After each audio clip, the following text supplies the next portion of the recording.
على الاستراتيجي اللي بعدها، وهو ان انت دايما لازم تفتح مجال للحوار بينك وبين العميل بتاعك. حاول دايما ان انت تتكلم مع العملاء بتوعك، لان ده هيزود لك حاجات كويسه جدا. مبدئيا هيخلي العملاء مترابطين معاك اكتر ومترابطين مع البراند او الخدمه اللي انت بتقدمها او مكانك بشكل اكبر.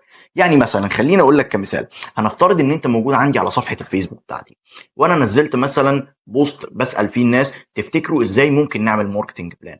هلاقيك انت داخل تخش ترد بطريقه، وغيرك داخل يرد بطريقه، وكل واحد عنده معلومه بيكتبها في الكومنتس وبيرد. الناس بتحب تتكلم عن المعلومات اللي هي تعرفها، بتحب ان هي تقول رايها، بتحب كمان تحكي على مشاكلها. فانت حاول دايما ان انت تتواصل مع العملاء بتوعك وتخلي في مجال للحوار بينك وبينهم. يعني مثلا زي ما قلنا المثال، انا لو نزلت البوست ده هلاقي كل واحد منهم بيرد بطريقه، وانا بتفاعل مع كل واحد منهم وبرد عليه. وكمان ممكن في النهاية اعرض عليهم الكورس بتاعي اللي بيشرح كل الكلام ده وبيديهم كل المعلومات اللي هم بيسألوا عنها. فحاول دايما تخلي فيه مجال للحوار بينك وبين العملاء بتوعك، لان ده هيفيدك بشكل كبير.